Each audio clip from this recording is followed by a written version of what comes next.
Ողջույն սիրելի հայրենակիցներ, Հայք News լրատվականի ստեղծագործական խումբն այս պահին գտնվում է Մոսկվայում եւ ես հարցազրույցի եմ հրավիրել համահայկական ճակատ շարժման առաջնորդ գեներալ-մայոր Աշակ Կարապետյանին։ Բարև ձեզ, պարոն Կարապետյան։ Շնորհակալ եմ հարցազրույցի այս հերթական հնարավորության համար։ Պարոն Կարապետյան, ես մեր այսօրվա հարցերը կբաժանեմ երկու մասի։ Նախ խոսենք արտաքին դաշտում ինչ է կատարում Հայաստանի դեմ, Հայաստանի շուրջ,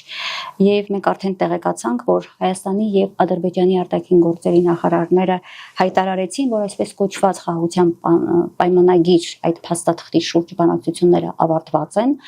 Իմասնավորի Ադրբեջանի արտգործնախարար Բայրամովը հայտարարեց, որ ավարտված են, քանի որ Հայաստանը ընդունել է իրենց բոլոր պահանջները։ Շատ կարճ փորձեմ եւ ձեզ եւ նաեւ մեր հեռուստադիտողին հիշեցնել ինչ պահանջների մասին է խոսքը, դրանցից գոնե ամենակարևորները սահմանադրության փոփոխություն, 350,000 ադրբեջանցիների վերադարձ Հայաստանում, բնակության համար, շատ կարևոր հանգամանք միջազգային հայցերի հետ կանչ Հայաստանի կողմից Ադրբեջանի դեմ ներկայացված հայցերի եւ այսպես շարունակ, այդ թվում ընդ որում Արցախի պատերազմում կռված մեր հերոսների հանձնում Ադրբեջանի շարքը շատ է, պահանջները շատ են։ Հարցս հետեւյալն է. եթե մենք այս տրամաբանությամբ են այս իշխանությունները գնացել ստորագրելու այդ փաստաթուղթը, ինչ է սա նշանակում, պարոն Կարապետյան, դեր գնահատմամբ, սա խաղաղություն բերող փաստաթուղթ է, թե ուղղակիորեն Հայաստանի առջև դրվել է կապիտուլյացիոն մի փաստաթուղթ։ Արմեն ջան, ես նախկին իմ ելույթների ժամանակ ասել եմ, որ Հայաստանի հետ ոչ մեկ չի բանակցում։ Քանի որ Հայաստանը հրաժարվեց միջնորդներից։ Մարտի դաշտում պարտվածի կողքը, եթե չկա միջնորդ, իր հետ ոչ մեկ հավասար է չի խոսելու։ Տեսեք, ռուս-ուկրաինական հարաբերությունների մեջտեղ է այսօր Միացյալ Նահանգներն են, որը իր վրա վերցնում է միջնորդի դեր։ Ճիշտ է, կարող է մի քիչ կողմնակալություն պահի միջնորդը, հնարավոր է, բայց միևնույն է միջնորդը չի կարա չգնա արդարության, որտեղ դա իր միջազգային այդ թվում իմիջի վրա կազդի։ Բացի դրանից միջնորդը որպես օրենք դառնում է այդ պայմանագրի երաշխիք։ Եթե կողմերից մեկը խախտում է պայմանագիրը, ուրեմն միջնորդը իրավունք է ստանում, խառնվի այդ հարցի մեջ։ Ցանկացած ձևով դիվանագիտական, զինված ուժերի միջոցով եւ այլ։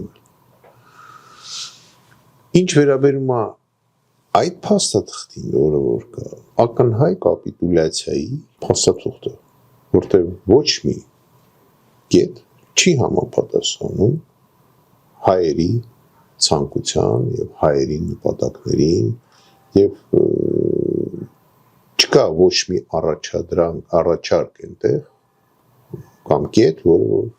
ընդունված լինի մեր կողմից առաջ դրված։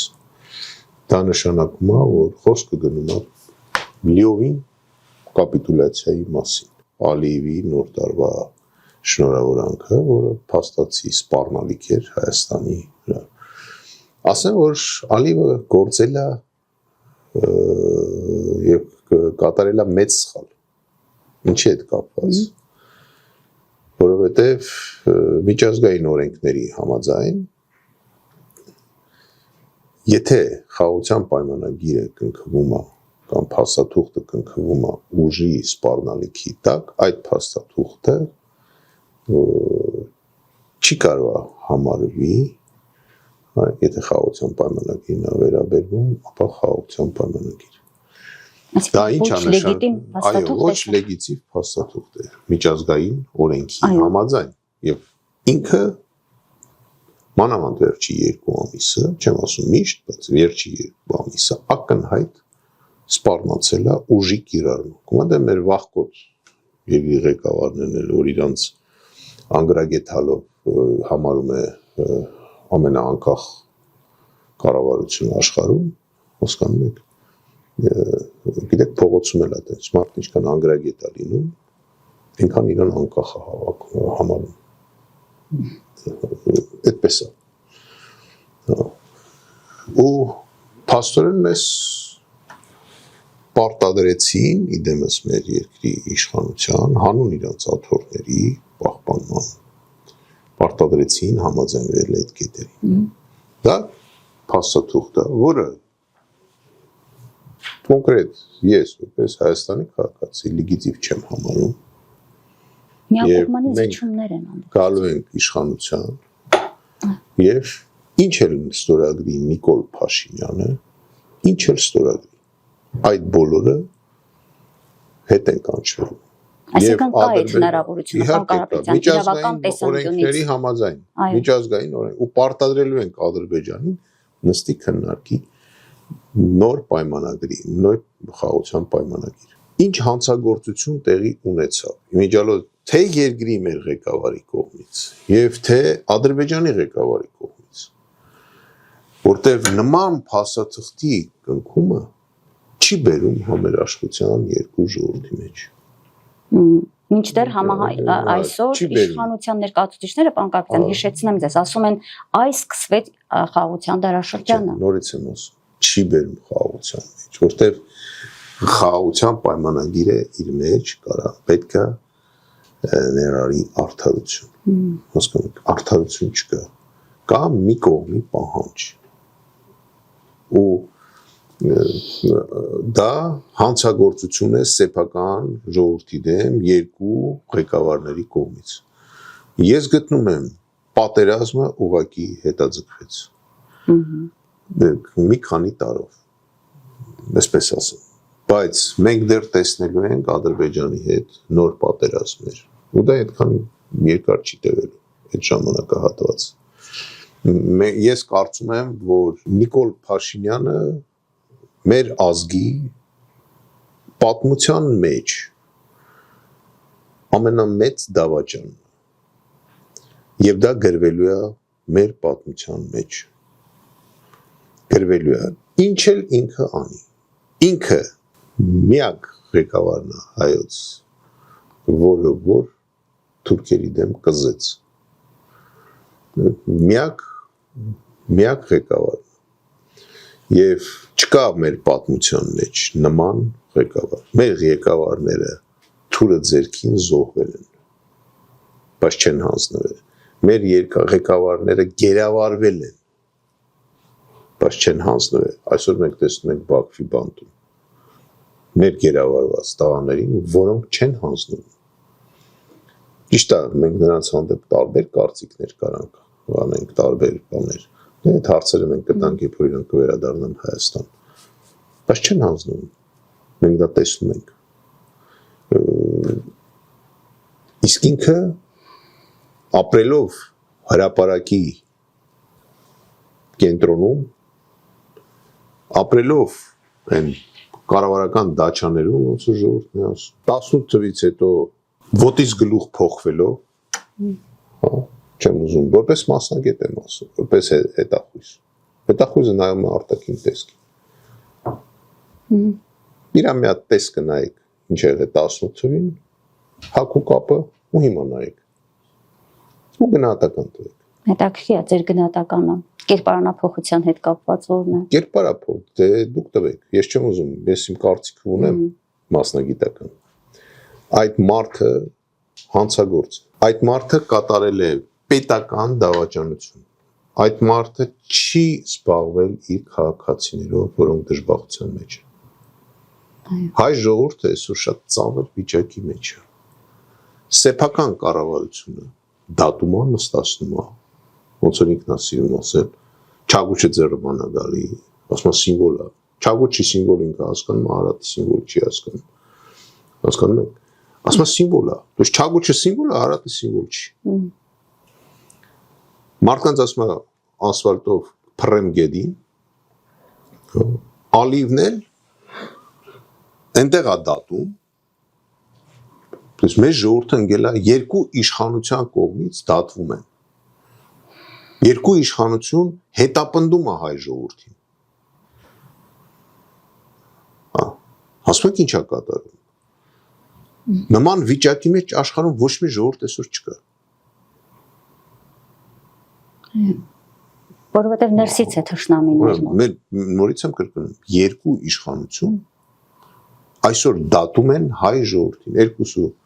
2.7 միլիոն ժողովրդի վրա լիքը քննիչ եւ դատախազ կա։ Եվ արդյունքը սա է։ Ու Նիկոլ Փաշինյանը 18 թվականից հայտարարեց կոռուպցիայի դեմ պայքար, այսօր ասում եմ միջև վերջի կոպեկը պիտի վերադառնան, ճիշտ ասած զզվել ենք արդեն իր այդ լոզունգից, դա իր ժողովուրդն էլ չի հավատում այլևս։ Չէ, զզվել ենք։ Դե գնա արա, ինչ մի բան է, լսի, մենք թողել ես սահման ես, հող ես անցնում, ասում ես համաձայնում ես ստրատեգիական դավաճանության, եկել ես ասում ես ինչ որ մեկից, չգիտեմ, դե կեթամ Range Rover կձեռս կվերցնեմ։ Գնա մեկալ։ Ասում եմ, սեփական ժողովրդի հետևից եմ։ Ինքը ինչ արեց այդ լոզունգը։ Դա ինչի էր պետք իրան։ Ինքը կոռուպցիայի դեմ ոչ մի պայքարի նպատակ էլ չուներ։ Ինքը ուզում էր չեզոքացնել այն մարդկանց, որոնք կարող է իրոք այդքան էլ սուրբ չէին, կապված, ասենք, կենցաղի հետ, կապված, չգիտեմ, այնտեղ ինչ որ սոցիալական հարցերի հետ։ Հնարավոր է, բայց իրանց 90%-ը մի քանի պատերազմի մասնակից էր։ Իրանք հաղթանակի հոգի սպասարկող էին, օրինակ հայ գեներալից հետ։ Մարդիկ մի քանի անգամ վիրավորված, մի քանի պատերազմ անցած։ Այսօր բոլորը նստած են կամ քրեական գործերի տակ են, կամ տնային կալանքների տակ են։ Դուք տեսեք ինչ արեց, դուք նա հանեց 18 թվից նա պատրաստում էր հանձնել Արցախը, դա ակնհայտ է։ Հիմա ես հասկանում եմ, ինչի ասենք իմ առաջարկները 18 թվականի այդ կոմիսիայի բաները ինքը բաներ ան չեր ընդունում։ Այն ժամանակ մենք բոլորս 18 թվականին հավատում էինք։ Բայց մենք մեծ սխալ թույլ տվեցինք, բոլորս ամբողջ հայ ժողովուրդ։ Մենք ոչ թե պետք է Իրանի նախորդին հանեինք, գցեինք մենակ։ Այս 4 հոգուն էլ տանեինք, որոնք եղել են հայոց հայրի այսօր Հայաստանի ղեկավար այս վերջի 33 տարվա մեջ, 4-ն էլ պետք է պատմի դեմ տայինք։ Ասում եմ, որտեղ չեմ հազիվ եմ ինձ պահում չվիրավորեմ։ Իրանք 4-ով են բերել այսօր մեր այս վիճակի։ Իրեւ Հայաստանում այսօր շատ է քննարկում ով բերեց Նիկոլ Փաշինյանին։ 4-3-ով բերել են այս մի հոգու։ 3-ով։ 3-ի արածները որ նայենք այդ 33 տարվա։ Ուղղակի սա չգիտեմ, մեջներից երևի ամենա բաննա ոնց ասեմ որ չվիրավորվի չեմ ուզում ես գիտեք բաննա չվիրավորել հա որը որ կներեք այն ինչ որ գլխի մեջ է դուսա տալի դուք բացառում եք գործողություն ան արտաքին ուժերի գործոնը բացառում եք Փաշինյանին բերելու հարցում չեմ բացառում ես ձեզ ասեմ Բակո Սահակյանի հետ 16 թվականին իր կաբինետում Ղարաբաղում եղավ խոսակցություն իր մեջ։ Այն ժամանակ Բակո Սահակյանին ասեցի Սերժ Սարգսյանի գնալուց հետո մենք ամեն ինչ պետք է անենք որ հանկարծ երկրի ղեկավարը չլինի թուրքի դրածում։ Ինչ որ բան կանխատեսում եք։ Այո։ 16 թվականին մենք խոսել ենք Բակո Սահակյանի հետ այդ մասին։ Բակո Սահակյանը շատ զարմացավ, թե ես ինչ եմ ուզում։ Ասես բան կարծեմ ոնց է հնարավոր։ Ասին սաղ գնահատականները դրան է բերում։ Աստվածտա ինքը վերադառնա Հայաստան ու կարանք այդ հարցը իրան տանք։ Հետաքրքիր էր։ Պարոն Կարապետյան, դուք ձեր խոսքում ասացիք պատերազմի հետ կապված, որ կարծես թե այս փաստաթղթով որոշ ժամանակով հետաձգվեց պատերազմը, թեպետ ձեր գրեթե բոլոր հարցազրույցներում, ելույթներում շեշտում եք այն մասին, որ Ադրբեջանը հող նախապատրաստվում է պատերազմի համար։ Ես այստեղ մի քաղաքական զուգահեռ կուզեմ անել, Սիրիայի իշխանությունները, որոնք գիտենք թուրքական դրածոներ են, այսպիսի մի իրավիճակ ստեղծեցին, որպեսզի ազատվեն Ասադի ռեժիմի աջակիցներից ուղղակի ցեղասպանական գործողությունների, ցեղասպանություն իրականացրին եւ ալավիներին 10,000-ից ավելի մարդ է սպանվել, որտեղ իրենք դիտում են, որ ալավիները Ասադի այսպես կողմնակիցներ են։ Հիմա հնարավոր չէ համարում հետեւյալ զարգացումը։ Ալիևը, որը նույնպես հայտարարում է, թե Հայաստանում կան ռևանշիստական ուժեր, եւ իդեպ նաեւ հայտարարեց, այ եթե Հայաստանի իշխանությունը չազատվի այդ ռևանշիստներից, մենք ինքներս ենք ամեն ինչ անելու նրանց ոչնչացնելու կամ մեկուսացնելու համար։ Հիմա այս ամբողջ պատրվակը իրենք կարող են օգտագործել ռևանշիստներից տարածաշրջանը ազատելու, տարածաշրջանում այսպես կոչված խաղաղություն հաստատելու համար ուղղակի հարձակում Հայաստանի վրա եւ իր համար նախընտրելի տարածքները կոնկրետ Սյունիքը պոկելու համար։ Այս տեսանկյունից չեք կարծում, որ պատերազմը այնուհանդերձ կախված է, անկախ նրանից խաղաղության այդ թուղթը ստորագրվում է, թե ոնչ։ Մեր գլխին կանգնած է այդ վտանգը։ Աննա, ես չասացի, այս փաստաթուղթը կոնկրետ այսօրվա փաստաթուղթը հետաձգում է պատերազմ։ Ես ասեցի ստորագրելու դեպքում։ Սա տարբեր բաներ են։ Ես ուզում եմ դրա ուշադրությունը դրա վրա հրավիրեմ, հա։ Հա, փաստաթուղթը իրանք համաձայնեցրել են իրար մեջ։ Բայց փաստաթուղթի ստորագրումը կարա լինի միայն ռեֆերենդումից հետո։ Դա ադրբեջանական կողմը երեք կարծեմ։ Սահմանադրության հանրաքվե։ Հա, սահմանադրության հանրաքվեն միջև չլինի, այս փաստաթուղթը երկկողմանի ստորագրության ենթակա չի։ Ադրբեջանի դիրքորոշումը դա է։ Դա ինչ է նշանակում։ Ինչի Ադրբեջանը հիմա ասենք ինչ պահանջ դրել է, ասենք ասել են հա։ Ասում էլ մեզ չի որ ինչ որ բան կարա հիմա ասի, որ հայերը չեն, ասել են 350,000 վերադարձնենք, ասել են հա։ Ասել են զինված ուժեր չպետք է ունենաս, ասել են հա։ Դե մենակ ունենաս ոստիկանական ուժեր։ Ասել են, ասում են հա։ Ինչ ասում են հա։ Ասում են, հիմք չունի, որ ասի հայերը այս կետը չեն կատարում։ Բայց ինքը կարծում եմ, ուղղակի հիմա ասեմ, կարող է հուշեմ ադրբեջանական կողմին ինչ քայլեր անի։ Դրա համար չեմ ուզում ասեմ, ինչ քայլեր կարող է անի։ Հակառակ դեպքում ես իրանց կհուշեմ։ Բայց կարծում եմ, որ իրանք հասկանում են այս ինչ որ ես պետք է ասեմ։ Ու այսօր Ադրբեջանին էլ էր պետք, որ հայտարարի, որ Հայաստանի հետ եկել է համաձայնության։ Ինչի համար, որտեղ ադրբեջանցիները մեզանից ճկուն են արտաքին աշխարհում, որտեղ Ադրբեջանի ղեկավարությունը մեր ղեկավարությունից 10 անգամ խելոք է։ 10 անգամ խելոք է։ Դուք նայեք Ալիևի կրթությանը, նայեք մեր ղեկավարի կրթությանը, նայեք իրանց արտգործ նախարարի կրթությանը եւ անցյալը նայեք մեր արտգործ նախարարի անցյալին։ Ու տենց շարունակ, չեմ ուզում, անձերին չեմ կպնում, իսեր ասում։ Չեմ կպնում։ Նայեք, բոլորին նայեք, մի հոգու մերոնցից ասեք, որ ասենք մեր այս պաշտոնյան իրանցից գրագետ է, մի հոգու անուն տվեք, մի քաղաքապետի անուն տվեք, մի մարզպետի անուն տվեք, որը կարա ասի ես Ադրբեջանի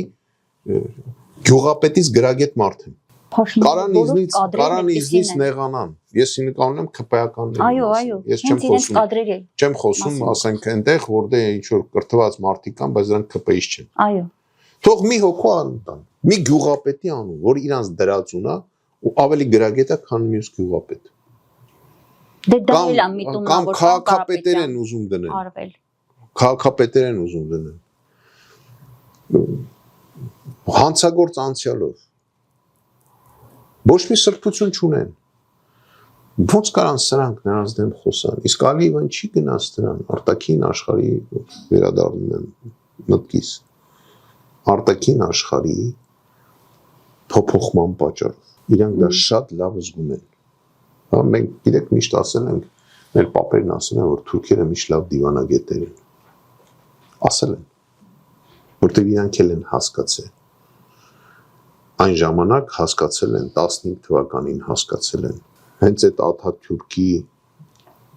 այդ ճկունության արտաքին հասկացողության պատճառով այսօր Թուրքիան գոյություն ունի։ Երբ որ պետք եղավ կարմիր դրոշը բարձրացրին։ Ադրբեջանը երբ որ պետք եղավ կարմիր դրոշը բարձրացրեց։ Մենք չէ։ Մենք էլ մենն էր կարմիր, բայց լիովին հակառակն էր։ Իրանք դա տեսան։ Իրանք տեսան եւ արտաքին աշխարհի փոփոխման համահունչ իրանք հայտարարին աշխարհին, որ մենք հայերի հետ եկել ենք համաձայնության ու ներկայացնում են այնպես, ոնց որ հայերի պահանջները կատարել են։ Այնինչ ամբողջությամբ միակողմանի ամեն ինչ հակառակն է։ Ամեն ինչ հակառակն է։ Մերոնք հույս են պահել, որ Ադրբեջանը կարող է, ասենք,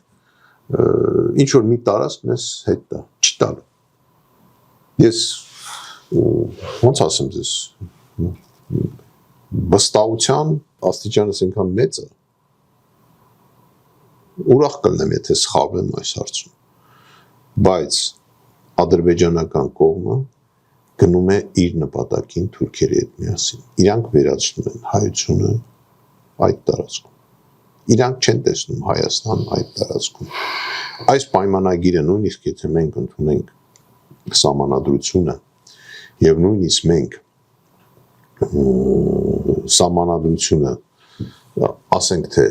իրանց ուզածով անենք, հետո այս պայմանագիրը ստորագրենք, ես կարամ ասեմ ինչ է լինելու դրանից հետո։ Դրանից հետո հայ ժողովուրդը չի ունենալու զինված ուժեր։ Սերունդա փոխվելու, մենք մոռանալու ենք ռազմական արվեստը։ Հիշում եք Թուրքիայում էլ հայերին արգելվում էր զենք կրել, ռազմական ուսումնարաններում սովորել։ Եվ եկավ այն պահը, երբ որ մենք այդ ամեն ինչը մոռացանք, դրին մեզի մորթին։ Նույնն են անում։ Զինաթափելուց հետո։ Այո, զինաթափելուց հետո իրանք չեն թողելու Հայաստանը ունենա զինված ուժեր, փաստացի այդ տեխնիկա չկա, զինված ուժեր չկա։ Դա ոստիկանական ուժեր է։ Ունենալու է ոստիկանական ուժեր, ռազմական ուսումնարաններում ոչ մեկ չի սովորելու, ռազմական մասնագիտություն ձեռք բերելը մեր ժողովրդի մեջ արդեն այսօր չի ողջունվում։ Սպայի պատիվ այնքան է ընկած։ Մենք չենք հասկացել, որ սպան դա ազգային հարստություն է։ Եվ գեներալ կոչում ստանալ այսօր վարկաբեկիչ, արդեն դու վարկաբեկվում ես ժողովրդի մեջ։ Եթե դու գեներալի կոչում ունես, դու բան ես։ Ոնց որ արդեն պիտակ են կպցնում բրը, չեն հասկանում, որ զինվորական կոչումը դա մարդը 30 տարի ծառայելուց հետո, 30 տարի, 25 տարի ծառայելուց հետո գալիս է դրան։ Չեն հասկանում, որ մի կանիստր կներեք բենզինի համար, չես կարա լեյտենանտ եւ ավագ լեյտենանտ դատես։ Չի կարա ոստիկանը մտնի սպայի տունը խուզարկի։ Չի կարա։ Իսկ այսօր մեր սպաները ամենաանպաշտպան հայ ազգի զանգվածն են։ Զինված ուժերի մասին եմ խոսում։ Հասկանում եք, 10 տարի ընկել են գեներալների հետևից, ասինք Մանվել Գրիգորյանը, էսա, Սերան Սարոյանը, էսա, կոռուպցիան մեր ժողովրդի համար դարավ ազգային նպատակ, դա վիրտուալ նպատակ, չհասկացանք, որ կոռուպցիայի դեմ պայքարը դա մեթոդ է հասնել նպատակին, ոչ թե նպատակ է։ Չի կարա ժողովրդի նպատակը լինի, ազգային նպատակը լինի կոռուպցիայի դեմ պայքար։ Դա գործիք է, որը պետք է նպաստի, որ դու հասնես քո ազգային նպատակին։ Անգրագետ մարդը դա սարքեց ազգի նպատակ, ազգն էլ հավատաց։ Ու մենք ոչնչացրեցինք բոլոր մարտական գեներալներին, բոլոր մարտական սպաներին, բոլորը բանակից դուրս եկան։ Այսօր մտնում ես պաշտպանության նախարարության մեջ զինվորական անցյալով եւ զինվորական կրթության մարդ համարյա չկա։ Այ դրան են հասել, այ դա են անում թուրքերը։ շատ հեռու գնացող իրանք ունեն ստրատեգիական պլաններ։ Ման Կարապետյան, կուզեմ հետևյալ հարցը ձեզ տալ, որտեղ դուք ինքներդ մեր ռազմական հայտնի գործիչներից եք, եւ ուզում եմ ձեր կարծիքը հետևյալ վտանգի հետ կապված իմանալ։ Բաքուն Հայաստանից պահանջում է արտահանձնել Արցախյան ազատամարտի մեր հերոսական պայքարի մասնակից ռազմական գործիչներին։ Մեր համար այդ մարդիկ հերոսներ են։ Առանց անկախ նրանից թե Աննա Հակոբյանը ինչ էր ասում, հա, հանուն ոչինչի կրված կամ զոհված տղերք։ Հիմա այդ մեր ռազմաքաղաքական էլիտային, որի ձեռքով այո կրվեց եւ կոփվեց մեր հաղթանակը, Բաքուն ասում է նրանք ռազմական հանցագործներ են, դուք պետք է հանձնեք։ Ավելին ասում է այդ հարթության մեջ եւ նաեւ Բաքվում ընթացող բանակ այդ գերիների այս շոուն, հա, որը դատավարություն չէ իրականում, այդտեղ էլ պիտի մեզ հետ համագործակցեք։ Հիմա ես հետեւյալ հարցը ունեմ այդ արտահանձնման հետ կապված, դա ընդհանրապես իրավական եւ բարոյականը անշուշտ, բայց իրավական առումով եւս ունի այդ պահանջը Հայաստանի իշխանության առաջ դնելու իրավունք Ադրբեջանը եւ ինչ է կարծում, սա այստեղ մենք արդյոք գործ չունենք դարձյալ Ալիև եւ Փաշինյան հերթական համագործակցության հետ, ինչը մենք գրեթե կարելի ասել բոլոր հարթություններում, բոլոր ոլորտներում նկատում ենք։ Հարցազրույցներից մեկի ժամանակ ես ասացի, որ գալու է ժամանակ, որ Ադրբեջանին ենք հանձնելու ցեն շարունակվի բոլոր նրանց, որ մարտնչել են Արցախի համար։ Ես դա ասել եմ 2 տարի առաջ։ Ձեր կանխատեսում փաստորեն իրականանում է։ Եվ այսօր մենք դրա ականատեսն ենք եղել։ Ես վերջի ժամը մի շաբաթ, 2 շաբաթվա մեջ ես ասում եմ հետևյալ նախադասություն. Եթե կա օրենք, բայց չկա արդարություն, այդ օրենքը չի կարա համարվի օրենք։ Ինչ եմ ես սա ասում։ Կապ չունի իրավական հիմք ունեն, թե չունեն։ Եթե չկա արդարություն, նորից եմ ասում, օրենքը չի կարա համարվի օրենք։ Չի գործի։ Չի գործում։ Հասկանաք, ոչ թե չի գործի, այդ օրենքն էլ է միշտ լինում է մեկ էլ անարդարության կողմը։ Հա, իրավաբանությունը ինչ է, շատ դեպքերում նա կարող լինի ոչ արդարության կողմը։ Հասկանում եք իրար։ Այդ դեպքում նա չի կարող համարվի օրենք, իմ ասածը դա է։ Եթե նույնիսկ ադրբեջանական կողմը գտնի օրինական հիմքեր, օրինակ եմ ասում, որտեղ ես չեմ կարող իրավաբանական գնահատական տամ այս հարցին, ես իրավաբան չեմ, ոչ էլ այսօրվա մեր երկրի ղեկավարն եմ, որ վերցնեմ անգրագետ բաներ տամ, գնահատականներ տամ, այն բանից որ չեմ հասկանում։ Հա։ Պետք է լինի արդարություն։ Դրա համար այստեղ արդարությունն է կարևորը։ Այսօր Հայաստանի իշխանությունը դատում է Արցախում կրված մարդկանց։ Այս 2 օր առաջ կարծեմ ինչ որ ստեղ Արայիկ Հարությունյանի մամուլող խոսնակին էին 3 Հայաստանի հարցումով կալանավորել։ Արցախի հրամանատարներին բոլորին դատում են։ Կամ Բաքվում, կամ Հայաստանում։ Զուգահեռաբար Երևանում, այո։ Արցախում դուրս գալուց արցախցիները դուրս էին գալի։ Քրեական գործերը ուրեմն հետները բերել են։ Զինվորականների անձնական գործերը եւ ամբողջ բազան թողել են բանում Արցախում։ Ես ինչքան գիտեմ, գաղտնիության ռեժիմի համար Հայաստանի Հանրապետությունում կա պատասխանատու։ Կանարեք, ես չեմ ուզում ինչ-որ մեկին դատեն, բայց ես մի օր չլսեցի, որ մի քննիչի դատեն, մի դատախազի դատեն, ԱԾ-ի աշխատակցի դատեն։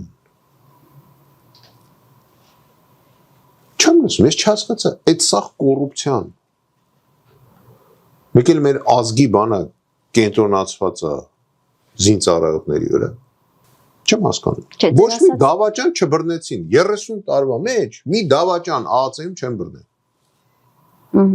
Բայց բռնում են նրանք, իդեպ, որոնք Նիկոլ Փաշինյանի կողմնակիցները չեն, վերջերս ԱԱՑ-ի Եթե իրանք այդքան սուրբ են, թողան իրանք բանակում ծառայեն։ Չեմ ուզում կպնեմ ինչ-որ կոնկրետ աշխատակիցների եւ այլն։ Մի օր չլսեցինք, որ ինչ-որ, չգիտեմ,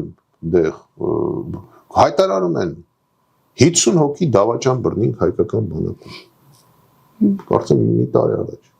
Դու հայմալ հայտարարան քանի հոգ են դատել։ Դա ինչու է դա արվում, պարոն Կարապետյան։ Ում համար է արվում։ Դա արվում է նրա համար, որ այդ դատավարությունները Արցախի բանակի հետ կա։ Եթե դու Արցախը Ադրբեջանի տարածք ես ճանաչել, դու ինչ գործ ունես արցախցիները ոնց են կռվել։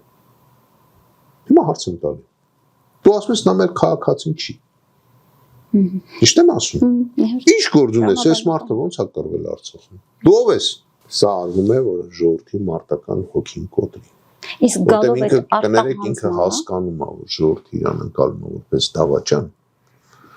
Իսկ դավաճան իրան ով անցալում, ով որ հայրենասեր է։ Ես ասեմ դες, ճիշտ ասեցի, ԱԱՑ, չգիտեմ ընդդեմ, բայց ասեմ շատ թասիբով եւ շատ լավ տղեկ ճանաչում են այնտեղ։ Եվ մեծամասնությունը այդպիսին են։ Թող չթվա, որ ես ասում եմ ԱԱՑ-ն վատնա։ Թող չթվա, որ ես ասում եմ ոստիկանությունը վատնա։ Ես շատ սպաներ գիտեմ, որոնք կռվել են մեր այդ հավասար խրամատում են նստել։ Եվ շատ թասիբով տղեկ գիտեմ։ Ուղղակի իրանք են այնտեղից դուրս գալի։ Քննիչներն են դուրս գալի։ Քննիչները քննչական կոմիտեի ղեկավարի գլխավորությամբ զենք նարը գնացել էր 44 օրվա պատերազմի ժամանակ կռվում էր։ Ես դա տեսել եմ իմ աչքով։ Բայց չեմ ասում իրանք սաղ պատմեն, բայց մեջները կան մարդիկ հատուկ կենտ, որոնք Նիկոլի քաղաքացիություն։ Իրանք Նիկոլի հետ այսօր հավասարաչափ մեղավոր են։ Իրանք էլ են համ շեստյորկա են, հələ Նիկոլը գոնե չեն կարող ասենք շեստյորկա է։ Համ շեստյորկա է, համ էլ դավաճանը։ Նիկոլը մենակ դավաճանը։ Հասկանում եք տարբերությունը։ Իսկ շեստյորկա դավաճան ավելի վտանգավոր է ազգի համար։ Այո, եւ նրանք պատասխանատվություն են կրելու, կարծում տարածված իշխանապողություն լինի։ Անպայման, ով էլ գա, գիտեք, ով էլ գա, ինքը զբաղվել է այդ հարցերով։ Ինքը այդ շեստյորկեքին անպայման դատել է։ Նիկոլի գլխավորությամբ։ Կա այստեղ համաձայնություն։ Դուք տեսնում եք նման համաձայնություն Ալիև-Փաշինյան, հա, այդ տանդեմի մեջ մեր հերոսներին հանձնելու հարցում։ Գիտեք, ես տեղեկություն չունեմ, այսպես ասեմ,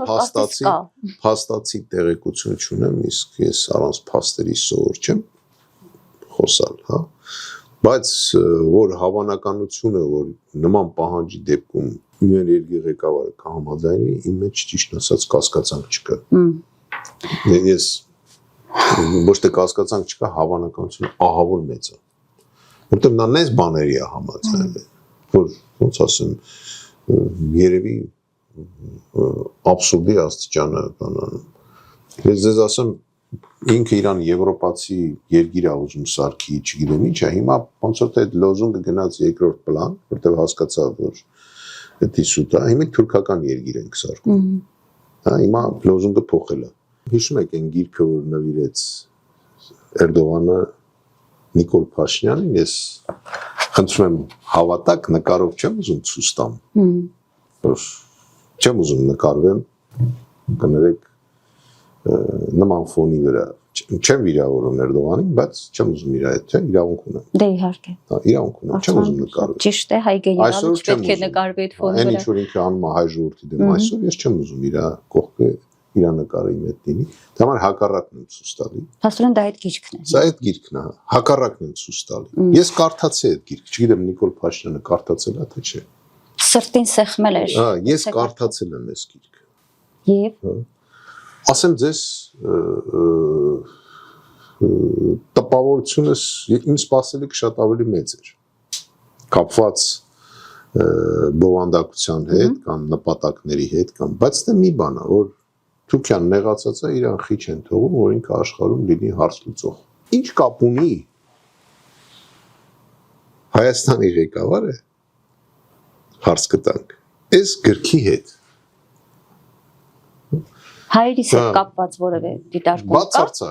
Բացարձակ։ Մեղավոր համարեն հայոց ցեղասպանության ճանաչման գործընթացի հարցերում։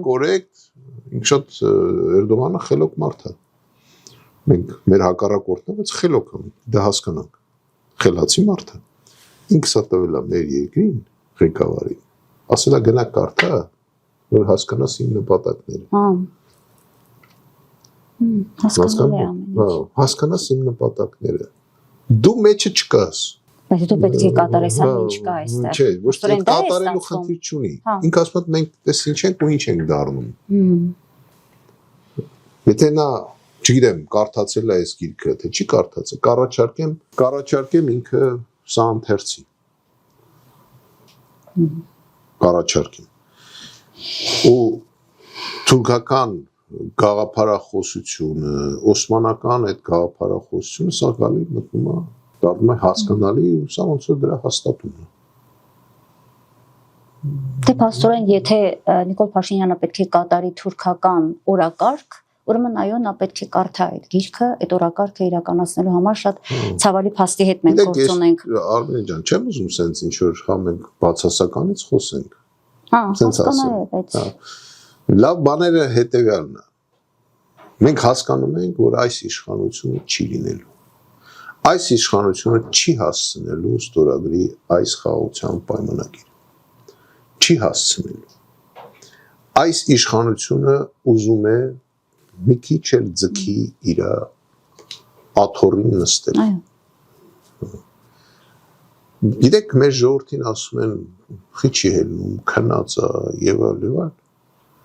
Ուրեմն մեր ժողովրդին երևի թե շատերը չեն ճանաչում։ Հարվածը լինելուն է այնպիսին ու շատ անսպասելի մեր ժողովրդի կողմից, հա։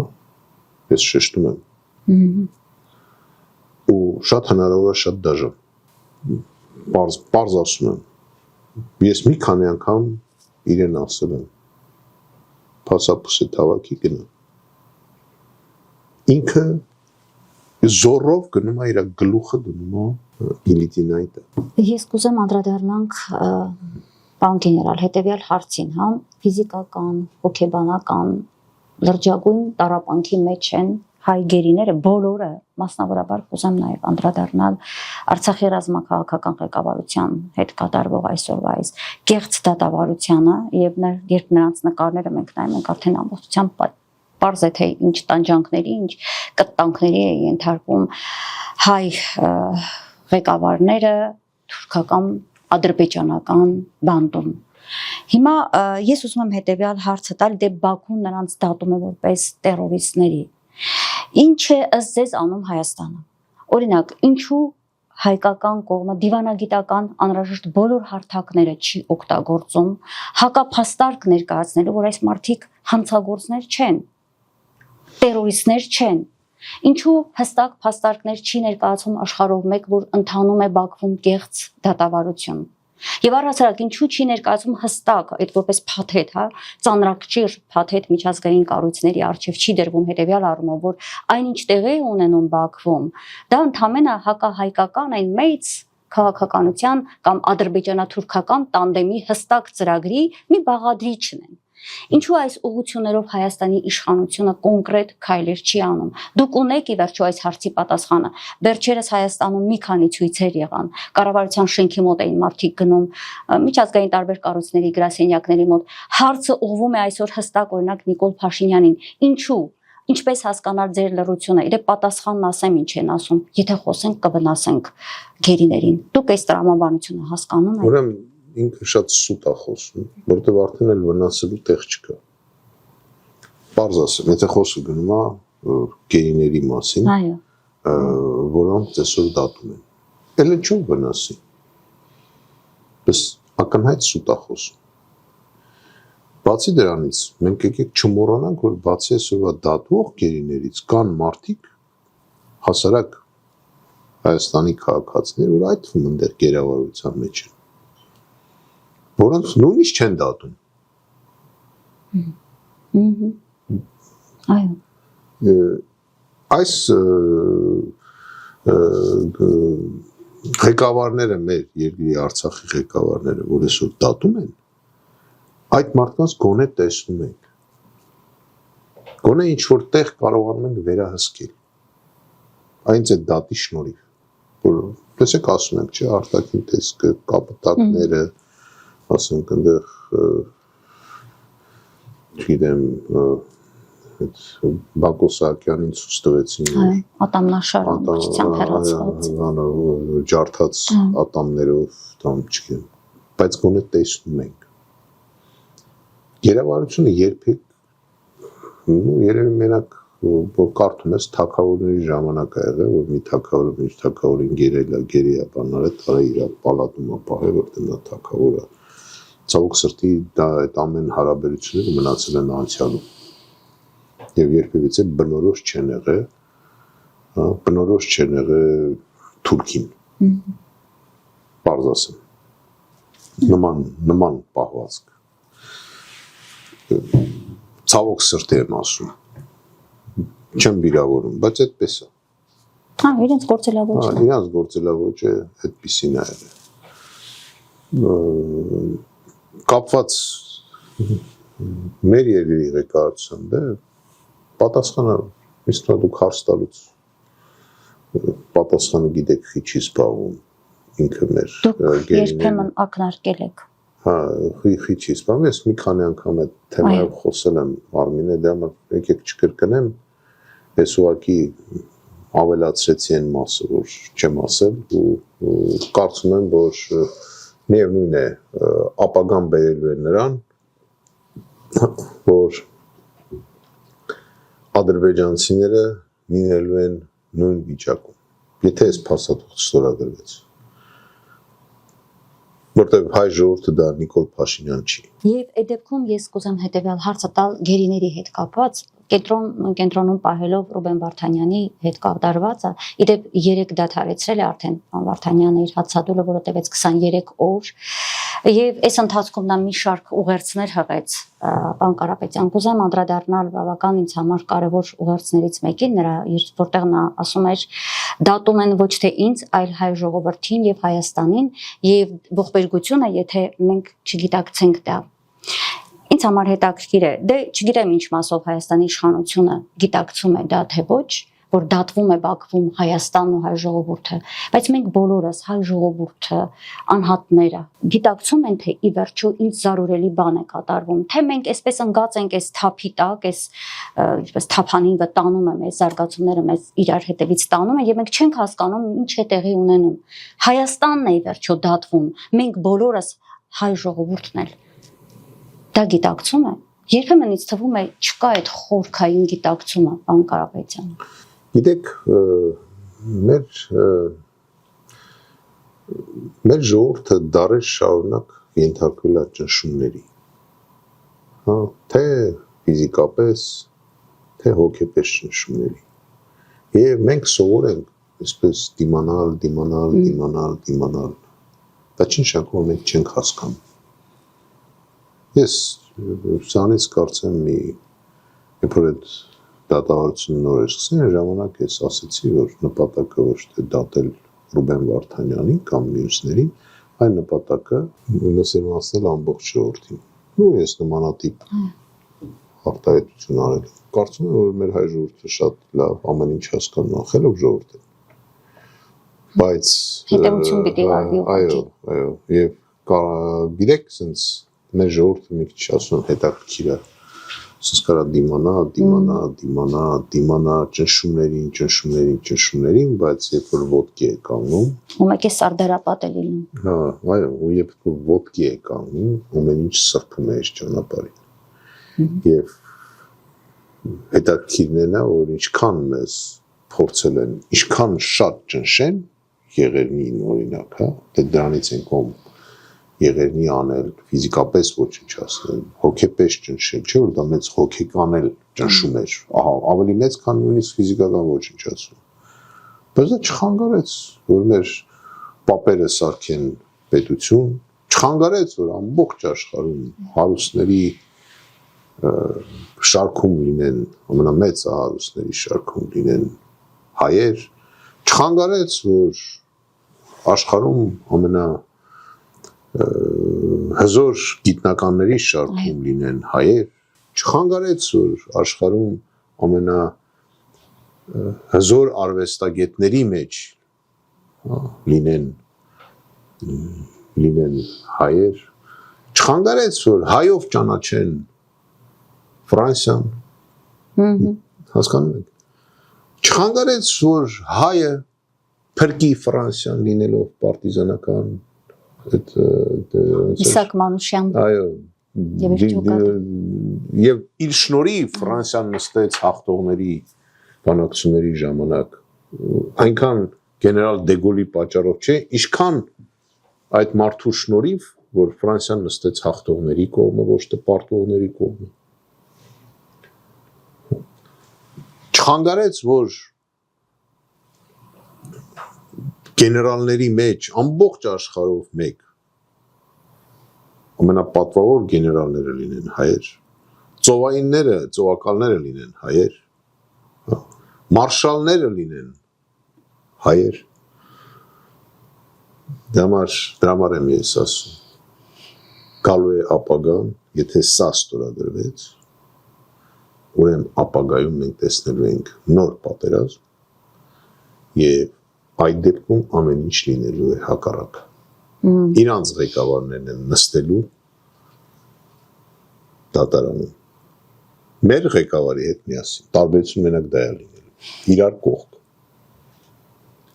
Ու պատասխան են տալու, ինչից են եղավ, որ էլի երկու ժողովուրդ իրար սկսեցին սպանել։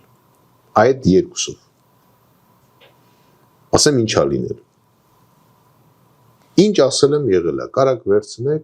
այս վերջին 2 տարվա բոլոր ինտերվյուներում ես ինչ ասել եմ, միջև է չեղել։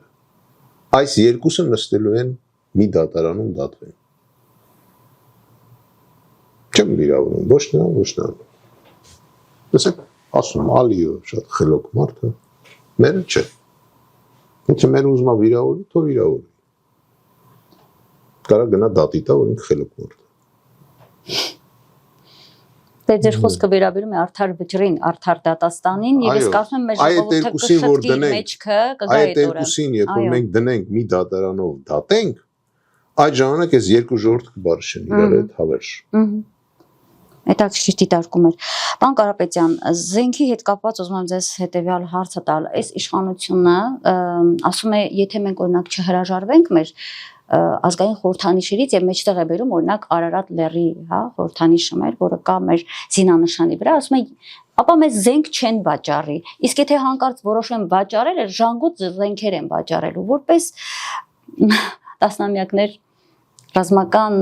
ոլորտում հայտնի մարդ, հայտնի գեներալ անձնավորություն։ Ինձ համար շատ հետաքրքիր է։ Հիմա դուք փոխանցեք, խնդրում եմ հետեւյալ տեղեկատվությունը, հետեւյալ հարցի հետ կապված։ Անցած 30 եւ ավել տարիների ընթացքում եղել է այդպիսի մի դեպք մեր դաշնակցի հետ կապված նաեւ, եթե որ Հայաստանից գնան զենք գնելու, հա, վաճառքի խնդիր բարձրացնեն եւ ասեն չենք տալիս մինչեւ Արարատը չհանեք ձեր զինանշանից, չհրաժարվեք ձեր այլ, հա, խորհրդանիշերից ազգային, այ հրաժարվեք, թե չենք տա։ Ընդհանրապես այս խոսակցությունը ինչ է։ Ինչու է մեջտեղ վերում նման բան։ Ես ասել եմ, ինքը միշտ դա իմ բառն է, կռուտի տալի։ Հա, ինքը միշտ։ Հիմա եթե այս պայմանագիրը ստորագրում է, որով ինքը պարտավորվում է զենք չառնել։ Հիմա հարց եմ տալի, Արարատը ստե ինչ կապ ունի։ Ինչ է այդ Արարատի մասին, որ խոսում էր, դրանից առաջ ինքը տեղյակ չէր, որ ես պետք է գնա սա ստորագրի։ Այդ կարող ասենք, կներեք հասարակ մարդը չհասկանար, բայց ինքը թե հո գիտեր։ Բացի դրանից, ես 10 տարի ղեկավարել եմ հետախուզությունը զինված ուժերի եւ միշտ էլ մեր դիտարկման դաշտում է եղել մեր կողմից զենքի գնումների եւ բանակցությունները եւ ասենք ներմուծումը եւ այլ ասեմ երբևիցե Հայաստանի Հանրապետությունը զենք ձեր բերելու խնդիր չի ունեցել։ Կարող է մեզ Ֆրանսիան չի ծախել, բայց դա Արարատի պատճառով չէ, գիտեք, այդ հայտնի որոշումը, քանի որ հակամարտություն կար։ Այո։ Արցախյան հակամարտություն, Ամերիկա Միացյալ Նահանգներն են սահմանափակումներ մտցրեց եւ այլ, բայց դա վերաբերում է ոչ միայն մեզ, այդ թվում Ադրբեջանն էր վերաբերում։ Դե Ադրբեջանը ինչ պետք է ասի Իրանը, չի որ այդ բանաձևը փոխեն, այդ նույն լոգիկայով եթե գնանք։ Այս մարդ սուտասան մարդ է։ Խափեբա մարդ։ Ասում են բանը նոր Հայաստան ոնց ասում այդ գաղափարախոսությունը։ Իրական Հայաստան։ Իրական Հայաստան 14 կետ է բերել, 14-ից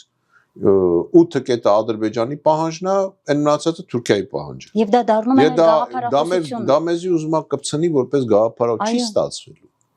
չի ստացվելու։ Ինքը գնալով իր ապագան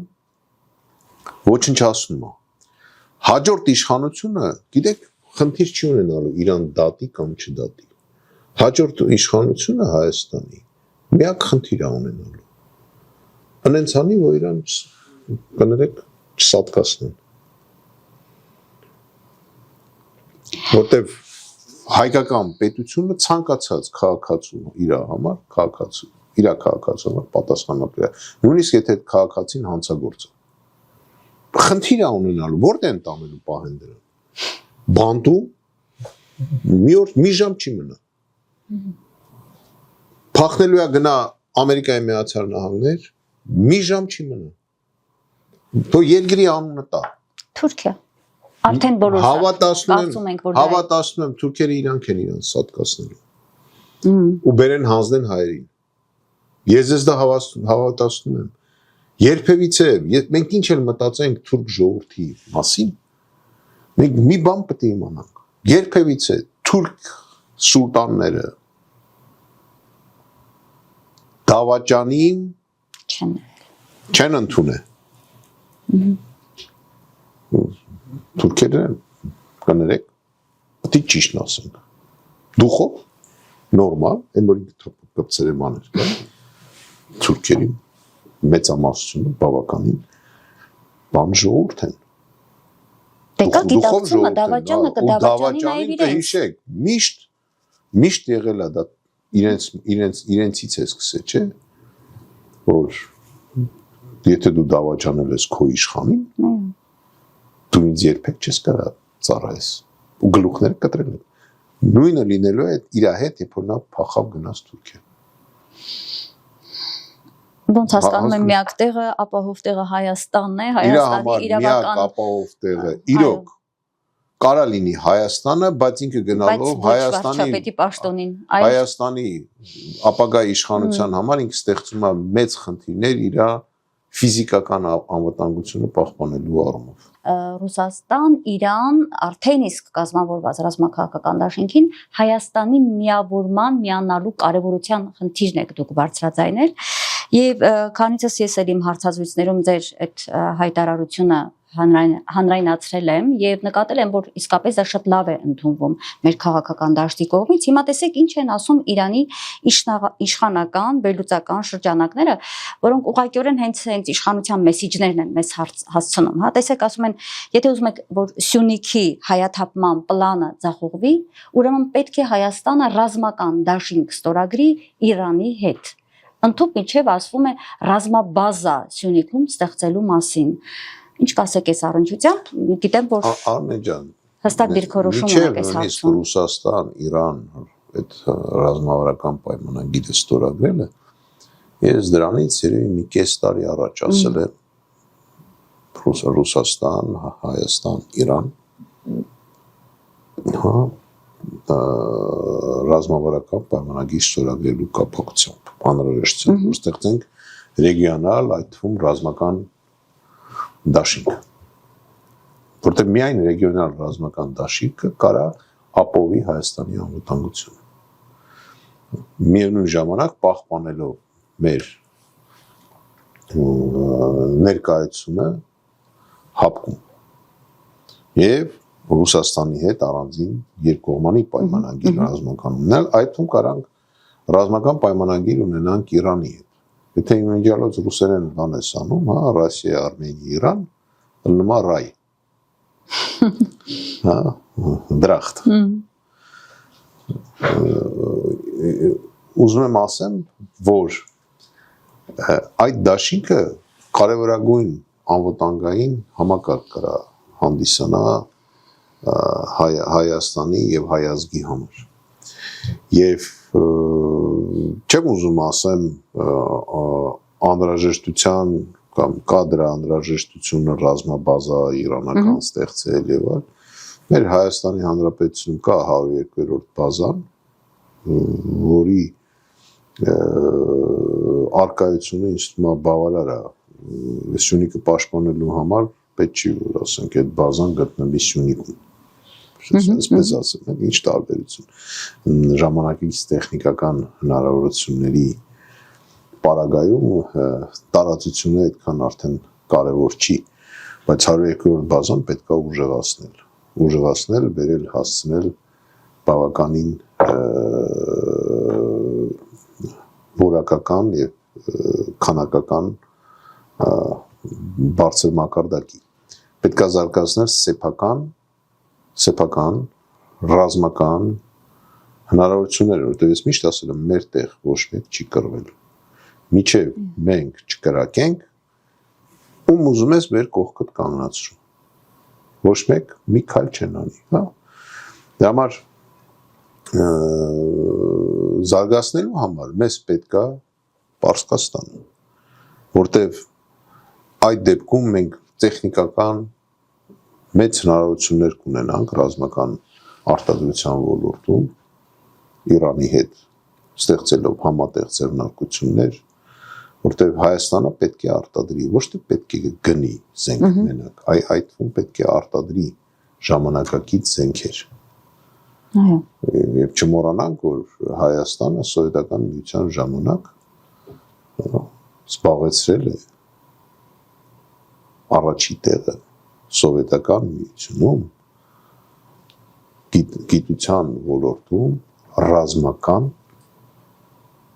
այդ գիտական աշխատանքների ուղղությամբ տեսեք ինչ եմ ասում, առաջի տեղն ենք զբաղացրել։ Եվ մենք այսօր խնդիր ունենք զենք ստեղծելու, բոլոր սովետական միության զենքի համարյա բոլոր այդ լուրջ զենքերի մշակման մեջ հայեր են եղել։ Ինժեներական սաստավի մեջ եղել են հայեր այդ կազմի մեջ։ Եվ մենք լուրջ արտադրություն ենք ունեցել, մենք գիտական լուրջ պրոդուկտ ենք տվել։ Եթե սովետական միության ժամանակ Հայաստանում աշխատուժի քանակը ուրեմն մոտավորապես 1.300.000 քանիս էր աշխատող մարդկանց։ Դրանցից 900,000-ը աշխատում էին գիտական ոլորտում։ Ոնց է ձեր համար։ Բարձր տեխնոլոգիաների ոլորտում։ Ինչ խնդիր ունենք։ Ես դա եմ ասում։ Ադրբեջանը նման բարոյական ապագա չունի։ Ես ուզում եմ մեր ժողովուրդը սա անպայման լսի ու ամեն ինչ գալու է կանգնի իր տեղը։ Հայը ունենալու է իր տեղը, թուրքը ունենալու է իր տեղը։ Եվ այդ տեղերը ֆիքսված են լինելու համապատասխան ձևով եւ անձեռնխելի են լինելու մի քանի սերունդներ։ Մենք դա ենք անել։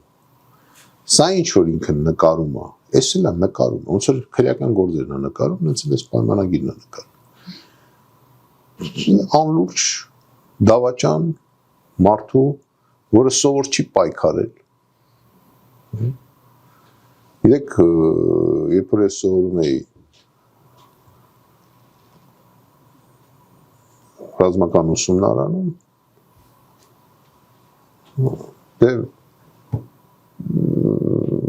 զբաղվում էինք ձեռնամարտով,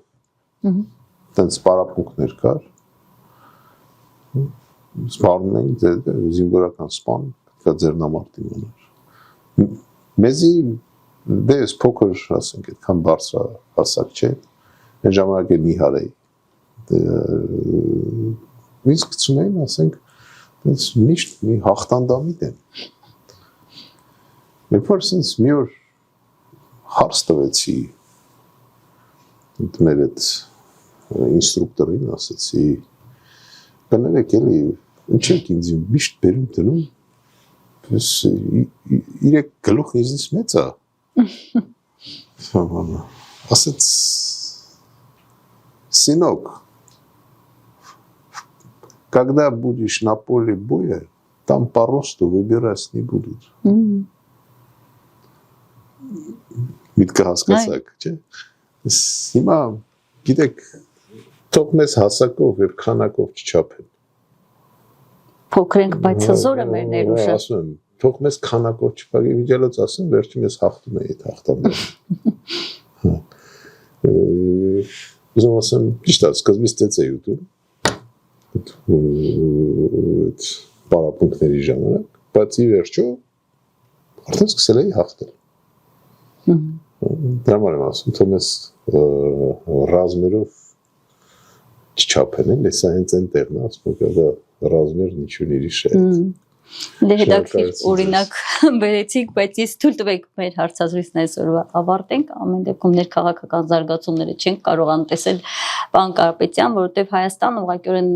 խրվել է արդեն այդ նախընտրական գործընթացների մեջ եւ արժեվում Գյումրիի ավականու ընտրություններ են, բոլորի մոտ կային վստահ համոզմունքը, որ սա լակմուսի թուղթ է լինելու 2026-ին ընթരാճ, արդեն համապետական ընտրություններին ընթരാճ, այստեղ մենք տեսնում ենք ինչքան ակտիվ է ԿՊ-ն, Փաշինյանը անձամբ է գնում, անձամբ է քարոզում այնտեղ իր քաղաքապետի թեկնածուին, ամեն ինչ պիտի անենք, հրահանգ է տալիս, որ պիտի հաղթենք եւ այլն, այսպիսի իրավիճակ է Հայաստանում եւ հիմա ուզում հետաքրքիր է ձեր կարծիքը իմանալ, չի կարծում հնարավորություն մենք կունենանք ընտրություններով ինչե դա կլինի կարծում եմ ոչ արտահերթ, որտեղ արդեն խոսում են որ հերթականն է լինելու 26-ին ընտրություններով ազատվել Փաշինյանից, Փաշինյանիզմից իր ամբողջ այս թիմից, որտեղ մենակ ինքը չէ, իր հետ պիտի գնա իր ամբողջ թիմը եւ այս աղբը պիտի մաքրվի մեր երկրից։ Հնարավոր է ընտրություններով հասնել դրան եւ որպես միանգամից տամ հարցս եւ սպասեմ ձեր ընդհանուր պատասխանին, ինչ դերակատարում կստանձնի ձեր շարժումը եւ մասնավորաբար համահայկական ճակատ կուսակցությունը, որովհետեւ վերջին օրերին համախմբման հետաքրքիր գործընթաց է սկսվել, համահայկական ազգային միասնության խորհուրդ ստեղծեցիք, տարբեր քաղաքական ուժեր արդեն նկատվում է, որ միանում են, այսպես հա մագնիսի պես միավորման ինչ-որ այսպեսի process կա։ Դուք ինչ ձևաչափ եք նախընտրել, ինչպես կմասնակցեք, թե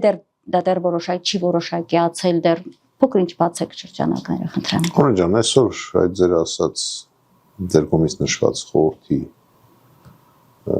ժողովն է լինելու երեկոյան։ Մենք ես երեք կարծեմ Համլետ Ղուշյանի հետ հարցազրույցի ժամանակ ես այնտեղ ասացի, որ մեր դիրքորոշումը այդ խորհրդում վերջնականապես մենք քննարկենք եւ մենք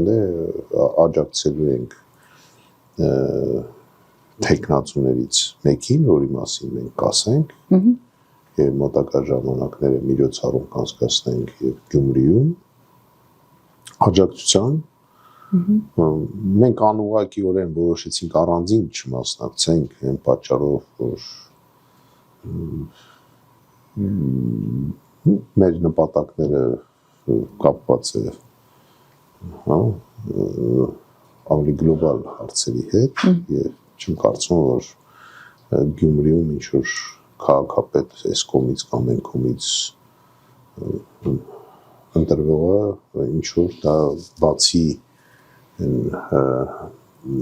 հոգեկան ինչ որ բավարարությունից, չգիտեմ, սոցիալական ինչ որ տենց քեզ համար հաստատումից ինչ որ բան կփոխի երկրի մասշտաբում, ով էլ լինի այդ Գյումրիի ղեկավարը, Նիկոլ Փաշինյանին պետք է որ իր մարդը լինի նույնիսկ ԿՊ-ական մի տեխնացություն չկթավ գնաց ինչ որ մարդ բերեց, որ չեմ ճանաչում, գնահատական չեմ ուզում տան, ուսումնասիրելով Եթե այդպես պետք է վարվի Նիկոլ Փաշինյանը, ինքը Իրանով իր իշխանությունը հենա կորցնելու է, եթե ինքը մտածում է, որ այդ մարդը դարավ քաղաքապետ ու իր արևով երթվելու է, մենակ նրա համար, որ այսօր ԿՊ-ն իր կողքինականն է, ինքը շատ պիս սխալվում է։ Դա իշխանության կորցնելու ձև է։ Հիմա ինքը ինչ էլ անի, ինքը արդեն պարտվել է Գյումրի իրականությունը, որտեղ այդ մարդը նորից ընկնում ԿՊ-ի հետ ոչ մի կապ չունի։ Հասկանեք, ոնց որ ասենք այնտեղ, չգիտեմ, էլ ինչ-որ կուսակցություն կա, որ գնացել է ինչ-որ անհատի այդ բանի հետ կապված մարդանտրեր, աջակցում է իրան, օպոզիցիոն դաշտից, ու եթե այդ մարդը հաղթեց, դա չի որ կուսակցությունը իրան պետք է, որտեղ կուսակցությունը ոչինչ չի արել։ Միտքս հասկանում եք, չէ՞։ Բայց Նիկոլ Փաշինյանը Գյումրիում արդեն պարտվել է։ Նույնիսկ եթե իր այսօրվա առաջադրվող տեխնացուն, ասենք հաղթի եւ գա դառնա Գյումրիի քաղաքապետ։ Ինչ կապ ունի Նիկոլ Փաշինյանի հետ։ Ու Նիկոլ Փաշինյանը որտե կարա նստի, ասի ինքը իր մարդն է։ Ուզում ասեմ, դա իմ գնահատականն է։ Արդեն նա հասկանում է, որ Գյումրին կորցրել է։ Դրա համար էլ պաշտոնակատար նշանակեց եւ այլ։ Իսկ իշխանությունը ինքը սկսել է վերցնել Գյումրուց։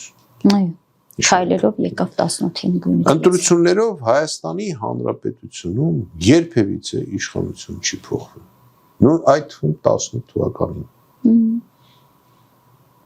Այո։ 18 թվականին Սերժ Սարգսյանին ընտրություն արեց եւ ինքը հաղթեց։ Ըստ իր անցավ մի ամիս իրան գցեցին, նորից ընտրություն արեցին, Նիկոլ Փաշինյանը ընտրվեց, բայց այդ process-ը 2 ամսվա կտրվածքով գնաց, 2 ընտրություն, եւ հասուն ենք հասկացանք։ Սերժ Սարգսյանին գցելուց հետո, դες էլի ընտրությունը հարց չլուծեց։ Դες իշխանավորը արդեն հեռացված էր։ Հասկանում եք ինչ եմ ասում։ Իշխանավորը հեռացված էր։ Այ եթե Նիկոլ Փաշինյանի դուխը հերիքի բոլոր քաղաքական գործիչների որ այդ հետապնդումները դադարեցնի։ Ինքը իր ԿՊ-ով օրինակ, այսօր հրաժարական տա, նշանակի ժամանակավոր ոչ թե նշանակի մենք բոլորս հավաքվենք ընտրենք ժամանակավոր կառավարություն, ու այդ ժամանակավոր կառավարությունը նշանակի ընտրություններ ու Նիկոլ Փաշինյանը հաղթի, այդ ժամանակ ես կասեմ, որ ինքը ազնիվ հաղթել է։ Հայաստանի Հանրապետություններում երբեք ընտրությունները հարց չի լուծում։ Ես նույնիսկ դրանից չեմ վախում։ Ես վախում եմ նրանից, որ հանրաքվեի ժամանակ կեղծումներ կարող են կլինեն կեղծումներ, չնայած նրան, որ դա դուք հասկանում եք ինչ հանցագործություն է, բայց քանի որ այս ոչինչ չխանգարես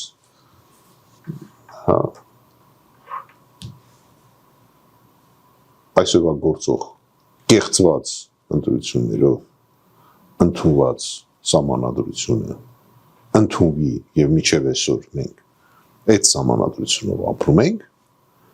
ինչի պետք է խանգարի, եթե մյուս կեղծեն։